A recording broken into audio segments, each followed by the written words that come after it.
நாங்கள் தற்கொலை கூட செஞ்சுக்குவோம். வேறு இடத்துல காட்டினாங்களா மக்கள்லாம் கூட்டு போய் உண்மையிலே கிணறு பக்கமாக இருந்து செத்து போயிடும். எங்களுக்கு ஊர் பட்டா இல்லை, புறம்போக்கால் தான் குடியிருக்கிறோம். மாநகராட்சி எதுவும் கண்டுக்கிறது இல்லை, ஊர் கவுன்சிலரும் எதுவும் கண்டுக்கிறது இல்லை. இந்த நோய்கள் பரவுது, இடிச்சு தள்ளுறோங்கிறாங்க. நாங்கள் எங்கே போகுதுன்னாங்க.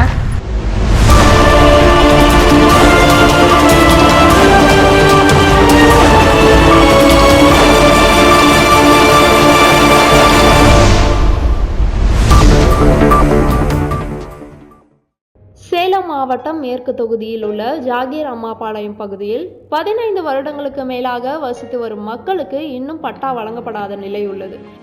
ஆனால் நாங்கள் 30 வருஷம் ஆகுது. நாங்கள் முன்ன ஃபஸ்ட்டு நாங்கள் கொட்டாய் போட்டோம். வீரபாண்டிய ஒரு நலம் கொடுக்கல கொட்டாய் போட்டதுக்கு 3 பேர் என்னை இங்கே காட்டினாங்க.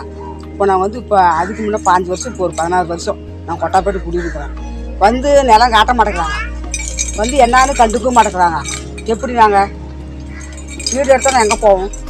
யாராவது ஒரு 2 பேர் 3 பேர் வராங்க, எடுங்கிறாங்க. நாங்கள் இது பண்ணுவோம், விளையாட்டு மையம் கட்டணும் அப்படிங்கிறாங்க.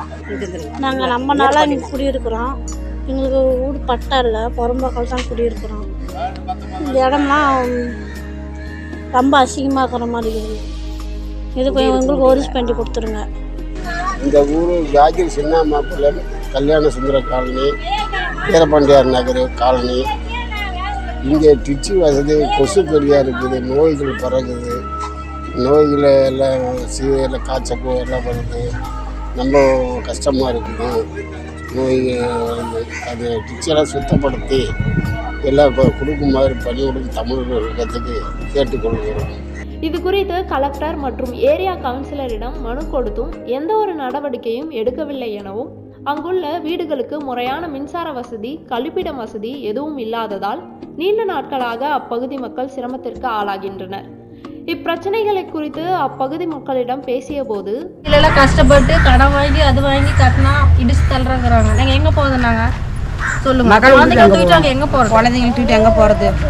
அவர்கள் வசிக்கும் இடத்திற்கு முறையான பட்டா, மின்சார வசதி, கழிப்பிட வசதி என அடிப்படை பிரச்சனைகளை சரி செய்ய அரசாங்கம் வழிவகுக்க வேண்டும் என்பதே இம்மக்களின் கோரிக்கையாக உள்ளது.